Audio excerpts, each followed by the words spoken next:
o de heridas de guerra. Entre otras cosas, llama la atención que en este papiro de Ebers, por ejemplo, ya se menciona que se hacen las suturaciones de las heridas con sutura. De hecho, ¿cómo conocemos a las suturas? Les decimos catgut, ¿no? Que significa tripa de gato, ¿no? Y hay que entender que los gatos en la cultura egipcia eran símbolos sagrados. No era un tema menor que a las suturas, que finalmente es muy probable que efectivamente fueran la materia de origen, la materia prima, haya sido efectivamente la tripa de gato, porque además era un animal sagrado que se utilizaba para situaciones muy particulares. Bueno, y regresando a sus clases de secundaria, pues se acordarán ustedes que cuando ven la cultura mesopotámica, siempre se hace referencia a que el origen de la legislación es el Código de Hammurabi, conocido coloquialmente por esa expresión de ojo por ojo y diente por diente, ¿no? Bueno, pues el Código de Hammurabi en realidad también es un código que da origen, o que es el primer documento regulatorio que también tiene una naturaleza normativa técnica de los insumos para la salud. Resulta que tiene un articulado específico donde habla de, en realidad tiene un articulado específico, el 215, y este articulado lo que nos cuenta es que cuando el profesionista médico atienda a un noble para curarle el ojo, tiene que recibir una retribución económica por su labor. En realidad, el espíritu de la norma, como dicen los abogados, es que el médico tiene que recibir una retribución económica por su labor. Sin embargo, tiene una cosa muy interesante. Les digo que también no solamente el Código de Hammurabi es la primera ley del mundo, sino también es la primera norma técnica, porque en este caso dice que para atender el ojo del noble tienen que utilizar una lanceta, pero si ustedes notan, no es cualquier lanceta, dice que es una lanceta de bronce. Entonces ya están dando una característica al material del dispositivo médico. Nada más como anécdota les quiero contar, porque a veces voy a hacer una pequeña reflexión. Su servidor se dedica a la vida, profesionalmente a desarrollar normas oficiales mexicanas y anteriormente monografías farmacológicas. Todos estos instrumentos son perfectibles y a veces nos tardamos un poquito. Ustedes como estudiantes seguramente dicen, híjole, ¿por qué la norma 059 no se ha actualizado si ya vemos que la tecnología necesita mejorar este numeral, ¿no? Llevan su tiempo y a veces los instrumentos se generan y con el paso del tiempo son perfectibles. Toda la regulación es perfectible. Entonces sí hay que hacer una reflexión, porque de eso que les estoy platicando pasaba desde Mesopotamia. ¿Qué es lo que dice aquí de manera interesante el Código de Hammurabi? Nos platica que hay un segundo articulado que dice que el primero, el que vimos anteriormente, era el médico atiende al noble y usa una lanceta de bronce. Pero luego dice que si atiende a un conocido del noble, entonces tendrá que utilizar también una lanceta de bronce. Y el tercer articulado dice que si es un esclavo, entonces utilizará una lanceta. Pero ya no dice que sea de bronce. Uno puede suponer dos cosas. Como dicen mis amigos abogados, con un poquito de pirotecnia jurídica se infiere que el tercer artículo también debiera de decir que es de bronce, pero no está explícita. Es probable que haya sido un error o una omisión, esa es una primera teoría, y una segunda teoría es que efectivamente pues había dos. Calidad solamente hay una, ¿no? Pero aquí se nota que para los nobles hay un estándar y para los esclavos es otra cosa, ¿no? Voy a moverme, creo que sí se puede utilizar el micro de acá, para poderme mover un poquito para explicar la siguiente diapositiva.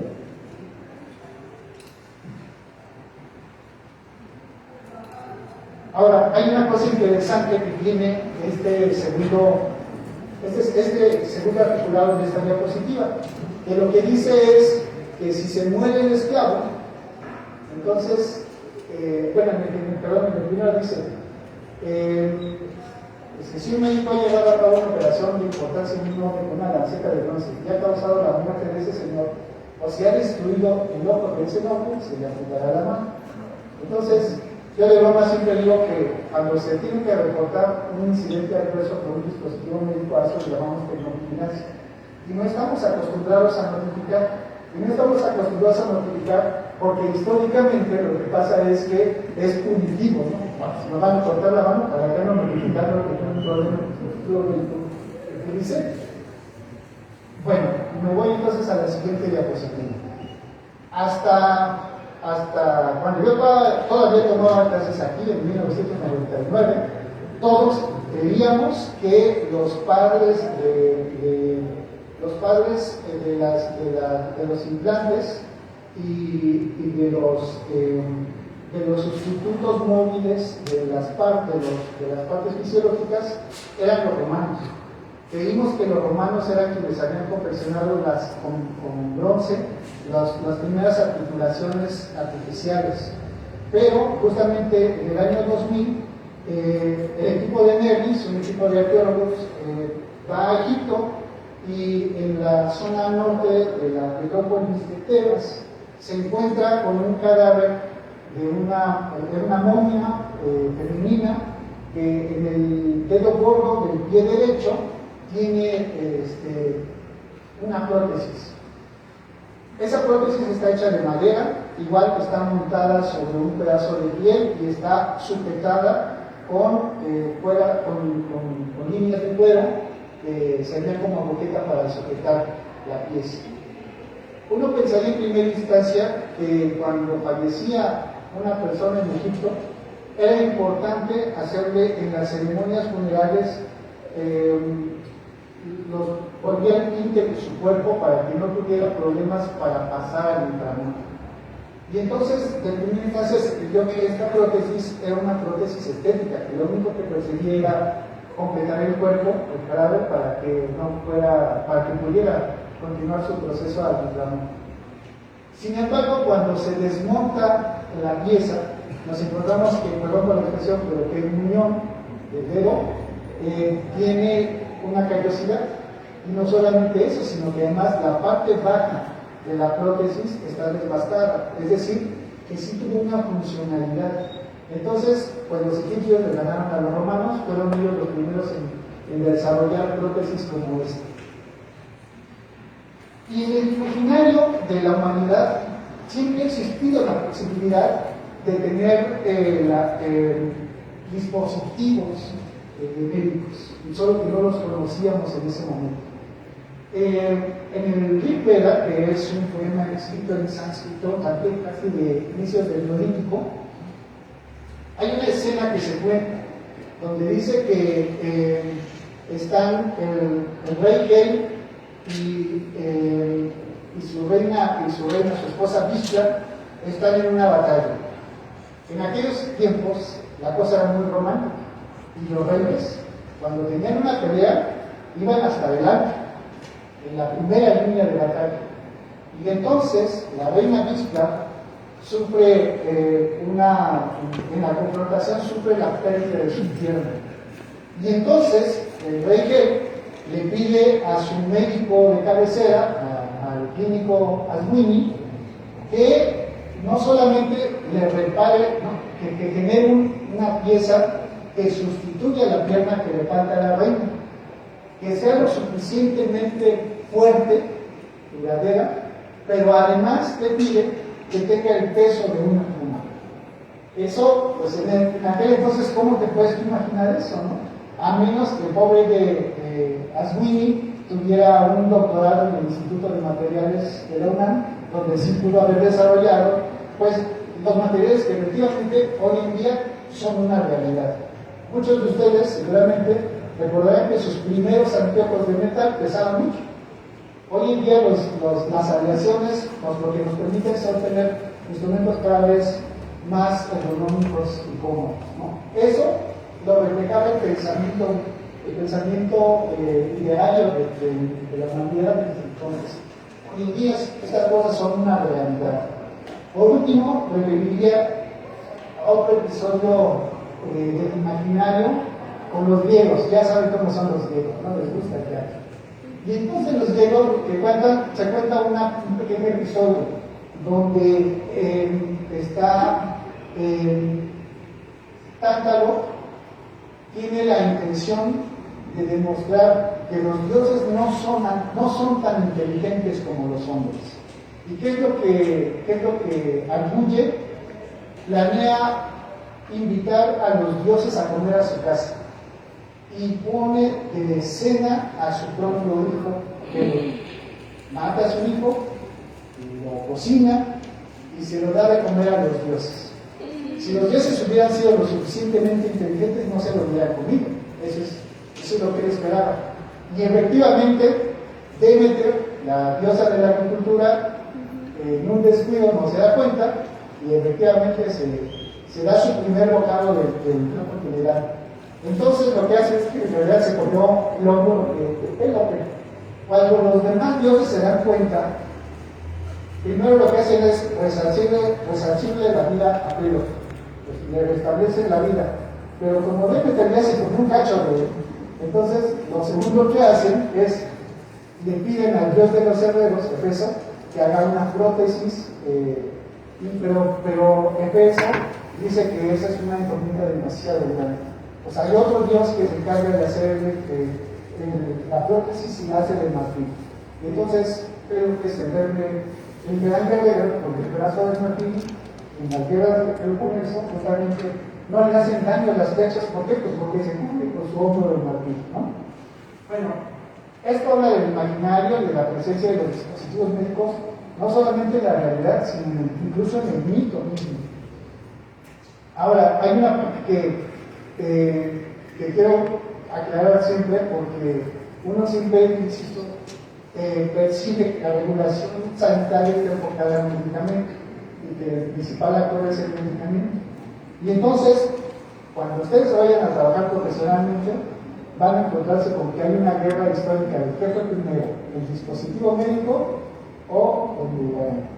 Yo soy farmacéutico, yo hubiera deseado que fuera el medicamento, pero también soy historiador de la parte del dispositivo médico, y aquí les traigo dos evidencias que muestran que primero fue el dispositivo médico.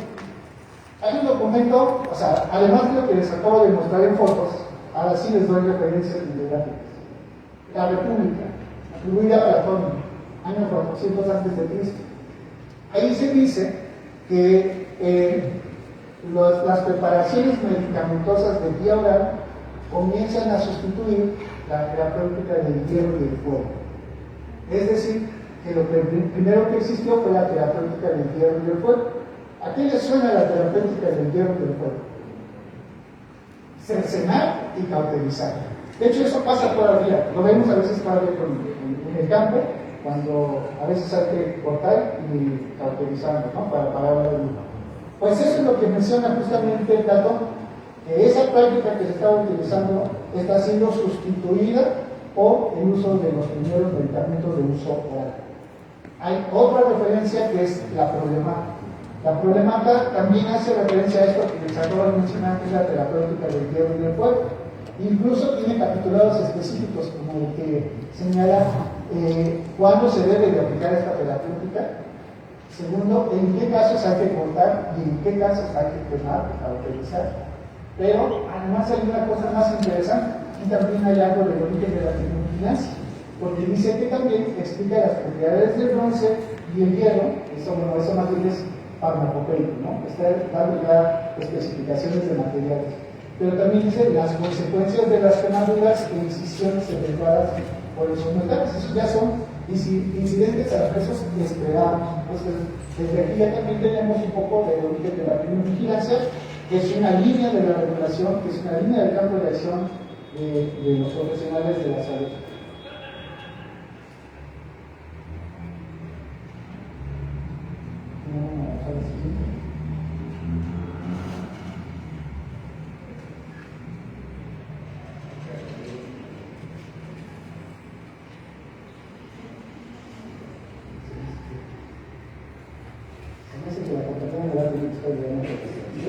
Gracias. Esto que ustedes ven aquí, bueno, Sin embargo, yo no quiero polarizar como profesionista ni como historiador, en que lo más importante es uno u otro. En realidad, la conclusión es que son insumos para la salud que se utilizan de manera complementaria, que se deben de utilizar de manera conjunta. Y eso se puede visualizar, por ejemplo, con la portada de este libro muy antiguo, que es el Canon de Avicena. El Canon de Avicena, lo que nos muestra en el centro, es una farmacia. Ahí están los botánicos, ahí está el apotecario, y ahí está seguramente uno de los enfermos o el cuidador que va a dispensar, va a solicitar que se dispense o se le surta su receta. Pero alrededor nos vamos a encontrar con episodios de tratamientos donde lo que está de por medio utilizamos es un dispositivo médico. Algunos de ellos que no se utilizan, por ejemplo, las sandías.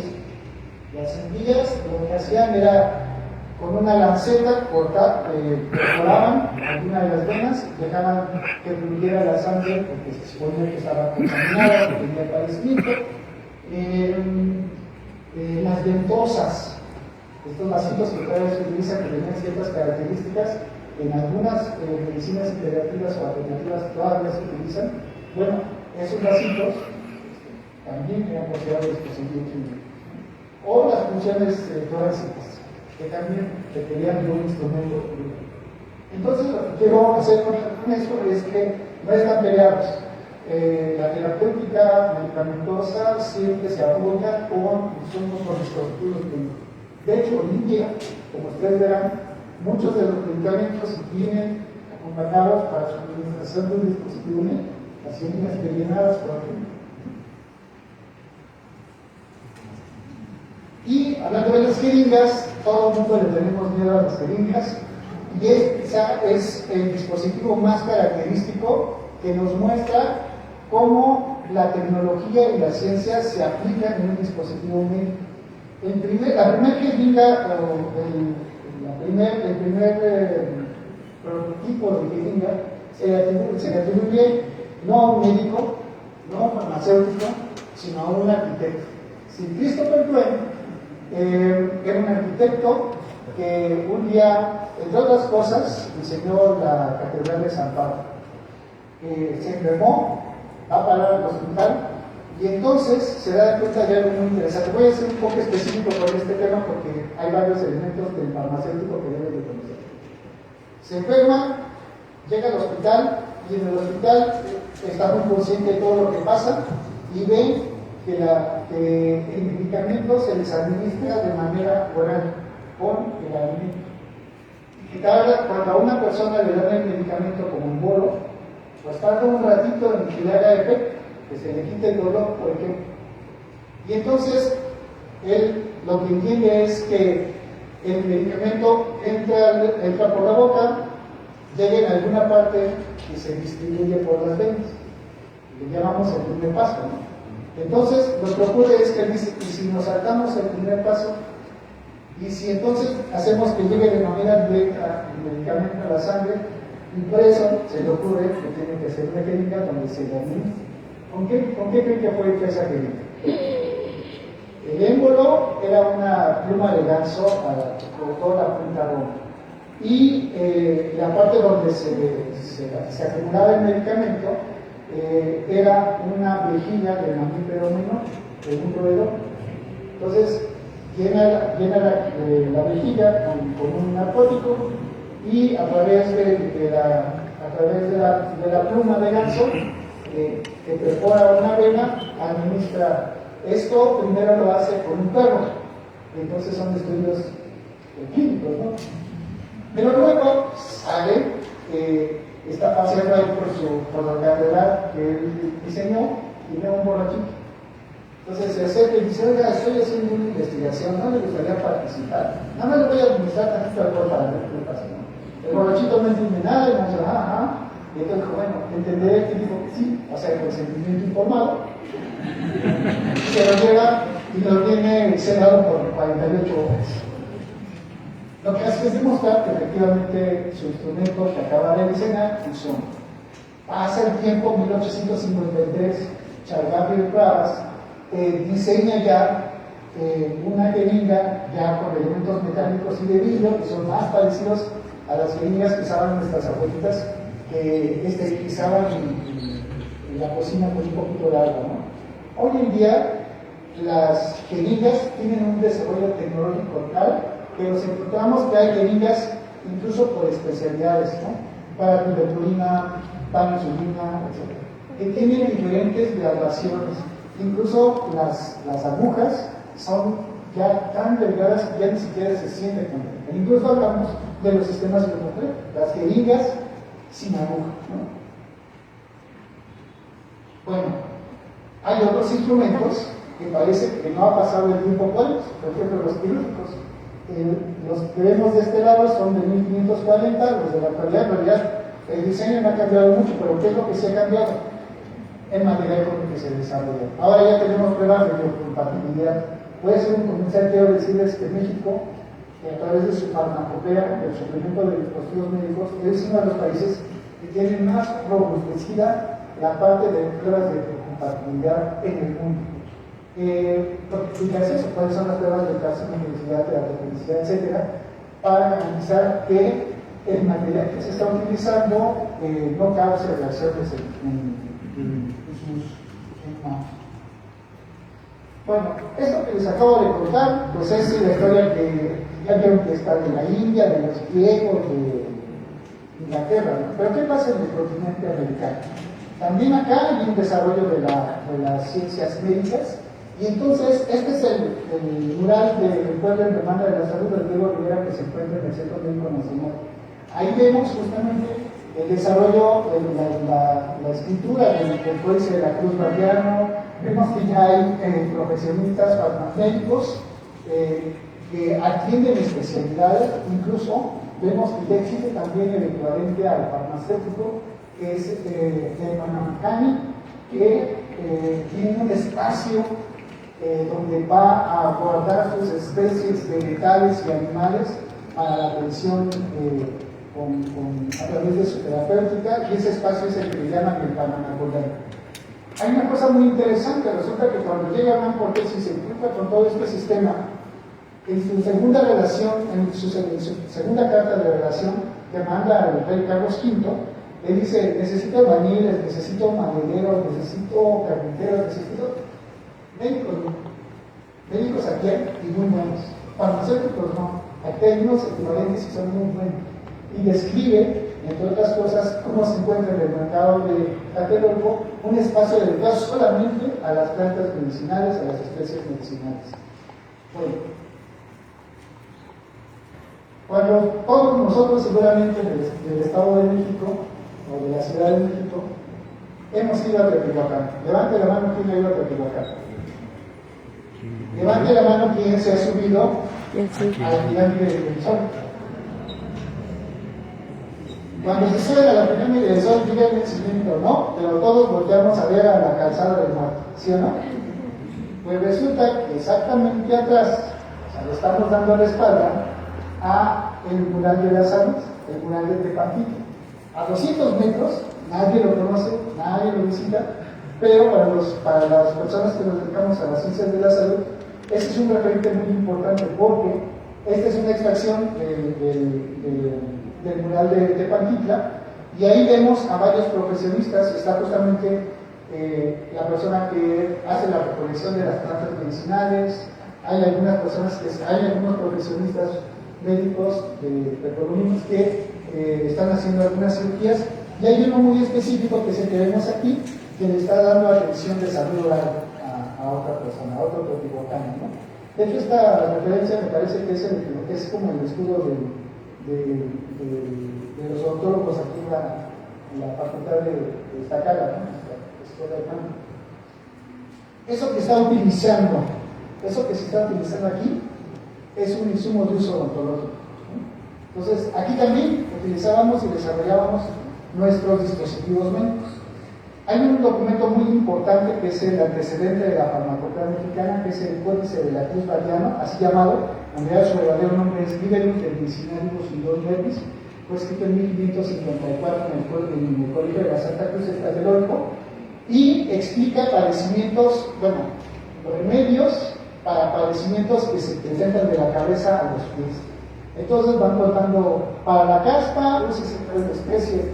El libro está escrito en latín, pero el nombre de la planta está en náhuatl.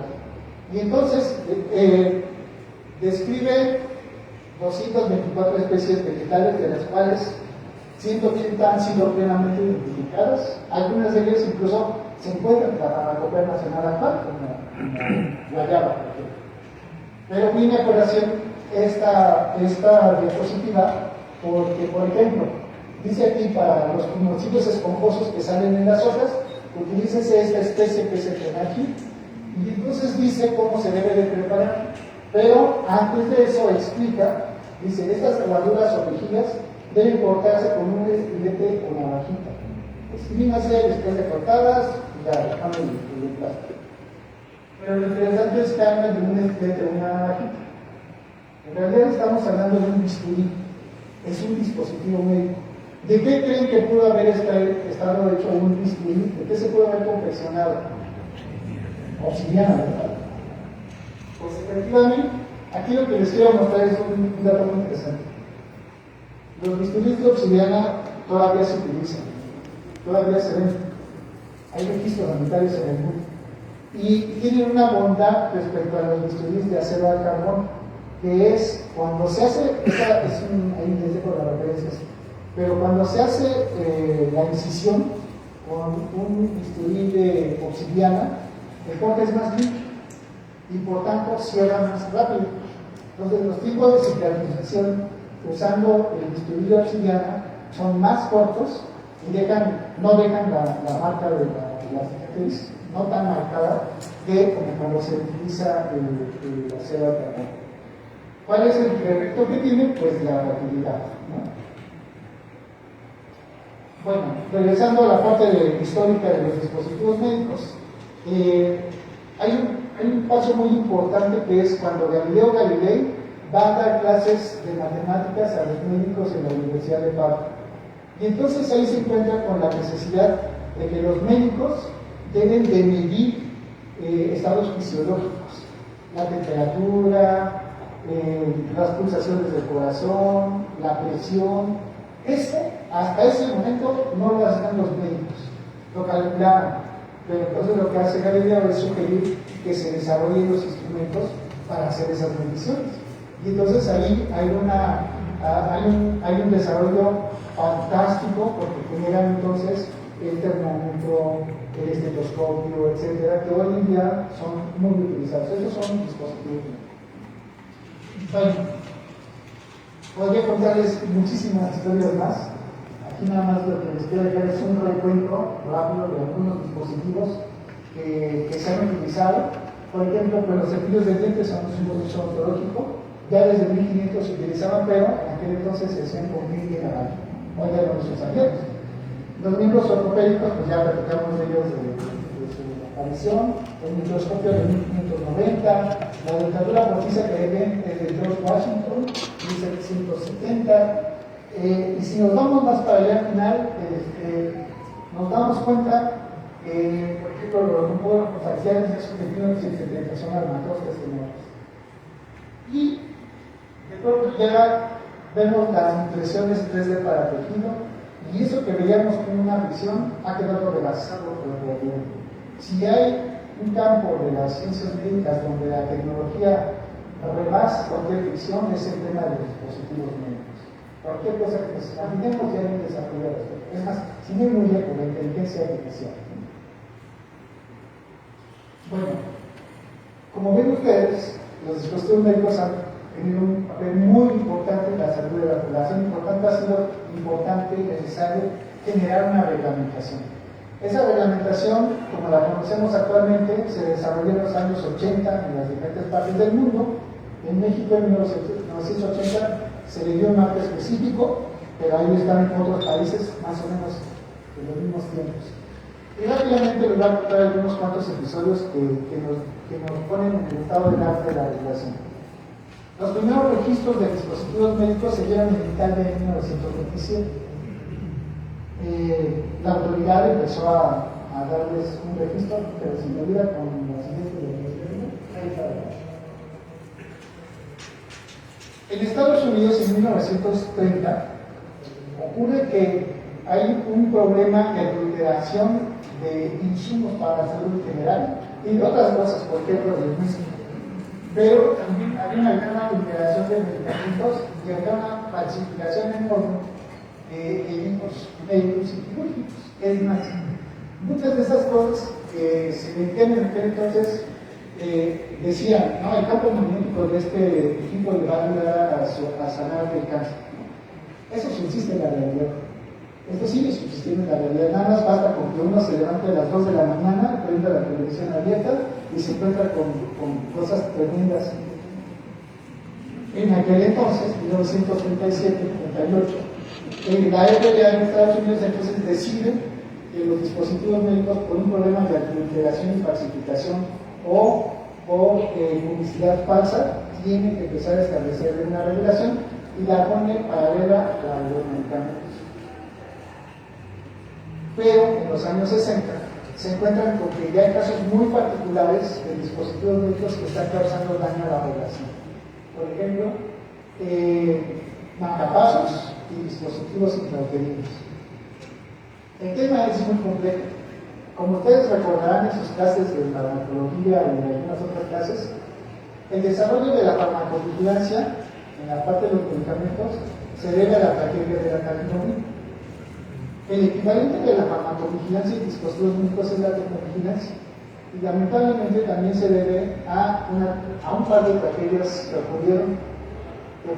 El primer caso fueron los dispositivos intrauterinos.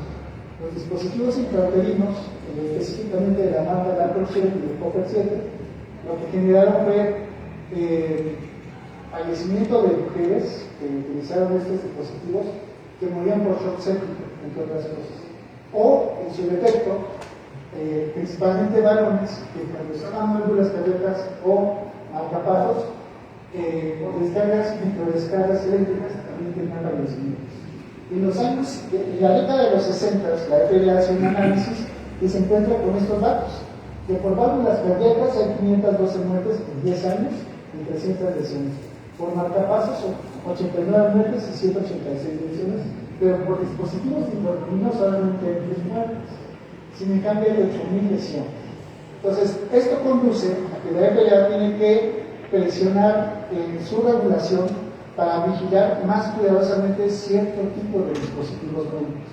Y eso da origen a la tecnovigilancia. Entonces, entre otras cosas, los dispositivos médicos comienzan a ser clasificados por su nivel de riesgo. Clase 1, 2 o 3, incluso hay clase 4, y los demás bajos riesgos son la clase 1, se les piden pocos requisitos. Pero, pues pensemos, por ejemplo, en los médicos. Pero de pronto ya son dispositivos médicos que tienen un poquito más de riesgo, que permanecen más de 30 días en el organismo, o sea, clase 2. Pero si permanecen más de 30 días, un implante, por ejemplo, entonces ya es de mayor riesgo. Y hay que hacer pruebas de compatibilidad, casi tienen que llevar un registro de las personas que utilizan esos dispositivos médicos. ¿Por qué? Porque en caso que haya un problema como el del Salcon-10 o de los marcapasos, haya las medidas para hacer un retiro del producto o para hacer un reemplazo de los dispositivos. No solamente eso, sino que, bueno, entonces en el mundo empieza a cobrarse la necesidad de clasificar los dispositivos por su nivel de riesgo. En el Reino Unido, además, se dice que son como los medicamentos, entonces también tienen que cumplir con buenas prácticas de fabricación y se les generan los certificados de buenas prácticas. Y se pide que además haya un registro de los eventos adversos, que se les notifique a las autoridades cuando haya un incidente adverso relacionado con el dispositivo médico. Entonces, países como Francia no solamente van allá, sino que además le encomiendan a la ciudadanía responsabilidades, es decir, tienen que estar informados de lo que compran. ¿Y cómo logran eso? Obligando que haya una ley de publicidad falsa, a que haya una reglamentación del etiquetado de los dispositivos y una ley de protección a los consumidores. Se empodera a la población para que tenga elementos para pedirle a las autoridades y a los profesionistas que se atiendan esos casos donde el dispositivo está generando riesgos objetivos. En América lo que ocurre es que la Organización Panamericana de la Salud convoca a las agencias regulatorias y empieza a establecer la reglamentación para los dispositivos médicos. Básicamente lo que pide la OPS es que se piense en las etapas de un dispositivo médico, empezando por el diseño y el desarrollo, después la regulación, enseguida el editar y el ensamblaje, después la publicidad, enseguida la venta, el uso y la eliminación. Esto, visto de otra manera, no es más que el ciclo de vida de un dispositivo médico, que es parecido al medicamento, pero que tiene otros elementos característicos. Bueno, el término del dispositivo médico es complejo, porque lo que aquí en México conocemos como dispositivo médico, en otras partes del mundo, con su traducción, también existe el concepto de medical device o el equivalente en francés o en cantonés. Pero en otras partes del mundo se les conoce como productos farmacéuticos auxiliares para la salud, etc. Y no engloban necesariamente todo lo que en México incluye un dispositivo médico. En la mayoría de las partes del mundo existe un carril específico para medical device, dispositivo médico, y un carril separado para los agentes de diagnóstico. En México, todo está integrado en el concepto de dispositivo médico. En la mayoría de partes del mundo, los radiofármacos tienen su propio carril especializado, pero en México son agentes de diagnóstico. Entonces, es difícil hacer un trabajo de armonización de regulación porque el concepto en México es muy amplio. La Ley General de Salud aquí en México señala que existen 7 categorías: prótesis, órtesis, ayudas funcionales, agentes de diagnóstico, insumo de uso ontológico, materiales quirúrgicos y de curación y productos higiénicos. Esos son lo que conocemos como dispositivo médico.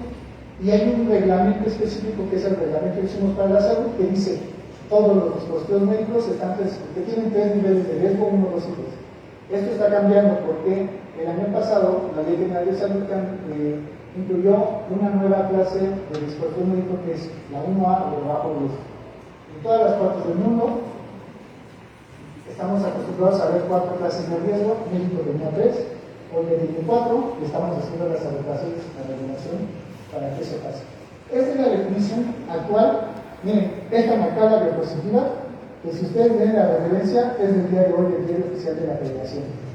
Hoy, 23 de abril, se publicó en el diario oficial de la Federación para consulta pública el proyecto de modificación a la norma oficial mexicana NOM 137 SC1-2024, que es etiquetado del dispositivo médico. Y dice la definición que el dispositivo médico es el instrumento, aparato, equipo, máquina, software, producto material implantable, agente diagnóstico, material, sustancia o producto similar, que va a ser empleado solo o en combinación, directa o directamente en seres humanos, para alguna de las siguientes funciones. Y aquí tenemos todas las funciones que puede haber, ¿no? Que puede ser para la prevención y vigilancia o para el monitoreo, el tratamiento de enfermedades, o como auxiliar de cicatrización de lesiones, o para sustituir o modificar la patología a un proceso fisiológico como soporte de vida, para la desinfección misma de los dispositivos como sustancia desinfectante, para el envejecimiento de nuestras tareas en el cuerpo, para la incorporación de tejidos o en la fertilización in vitro o en la reproducción asistida. En cualquiera de estas funciones entra el dispositivo médico. Se parece mucho al medicamento en muchos casos. Es muy parecido al medicamento. Hay una frontera a veces entre el medicamento y la terapia avanzada que en todas partes del mundo es el medicamento. Entonces, por eso es importante decir que la finalidad de uso no es a través de mecanismos ni farmacológicos, ni inmunológicos o metabólicos. Finalmente son mecánicos.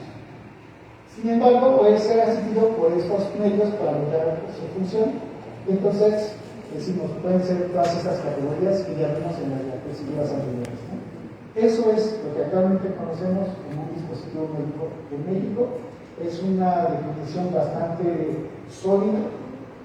Y para cerrar, nada más es contarles que la regulación nacional, con todo lo que hemos aprendido de la regulación de otras partes del mundo y con las aportaciones que se han dado de la industria nacional, porque quiero decirles, en la industria, el sector de los dispositivos médicos en México es uno de los sectores más fuertes del continente, incluso del mundo.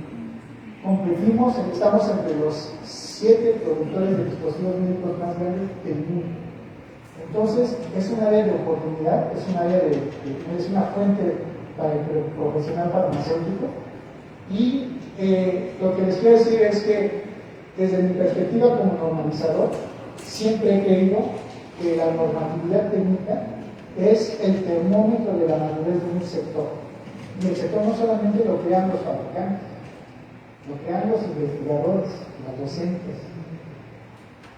Y en ese sentido, la regulación de los dispositivos médicos en México es una de las más sólidas del mundo. Tenemos, por ejemplo, la Ley General de Salud, que ya menciona la definición de las categorías. El reglamento de insumos para la salud, que habla de las clases de riesgo, y ya va mencionando las figuras de autorización con los permisos específicos del mundo. Y normas específicas, como la 137, que es el que habla de dispositivos médicos, que les menciono. El día de hoy se publicó para consulta pública para que todos los interesados puedan emitir sus comentarios. Ahí la clase de vigilancia farmacéutica seguramente vendrá la tarea de revisarla y a lo mejor mandar comentarios a la COFEPRIS. Tenemos otra norma, por ejemplo, la de termovigilancia, que también está por salir una nueva versión para consulta. Tenemos la norma 241, que quiero hacer un énfasis particular. Buena práctica de fabricación de dispositivos médicos es la norma más compleja de nuestra regulación local. Incluye lo que en otras partes del mundo son normas específicas. Por ejemplo, gestión de riesgos para dispositivos médicos está referido en la 241. Todos los temas de esterilización están referidos en la 241. Estabilidades para dispositivos médicos están referidas. Clasificación de áreas. Es una norma interesante. Se acaba de publicar en 2020, entró en vigor en 2022 y acaba de concluirse una revisión para publicar una actualización muy reciente.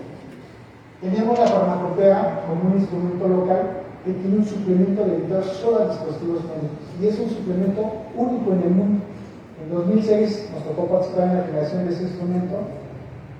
Y es que, por ejemplo, en 2015 ya nos tocaba participar en foros internacionales con otras farmacopeas del mundo y voltaban a preguntarnos cómo lograron en México tener un suplemento, una farmacopea de dispositivos médicos.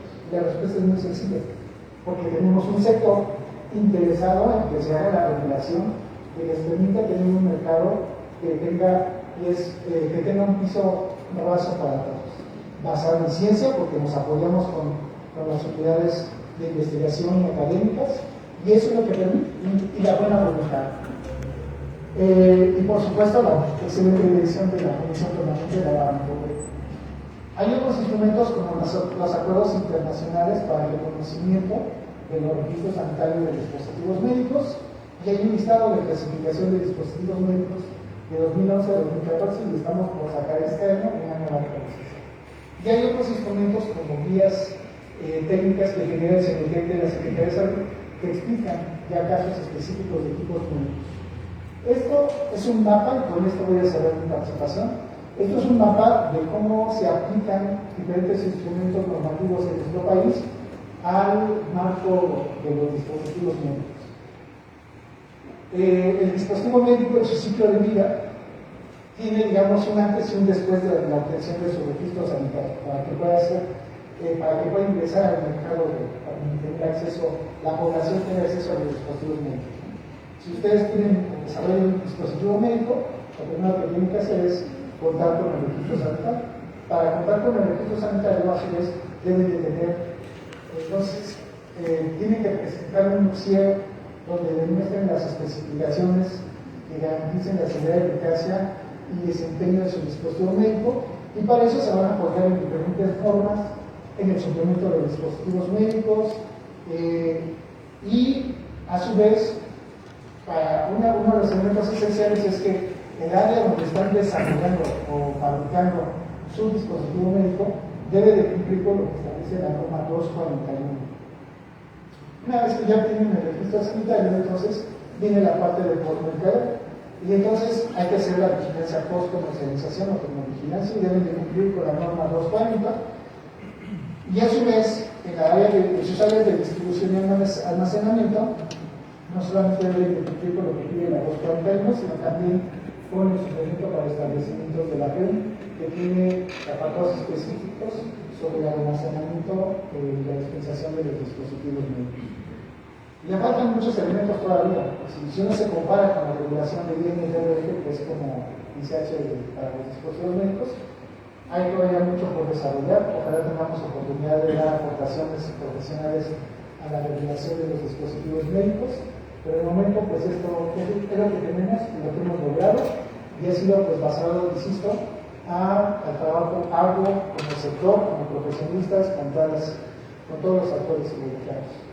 Esto que les platiqué en la diapositiva, aquí se ve con el ciclo de vida, aquí se ven las diferentes etapas del ciclo de vida y los diferentes instrumentos que aplicarían. No lo recuperaría más porque básicamente pues, se los acabo de explicar en la diapositiva anterior. Pues por su atención, muchísimas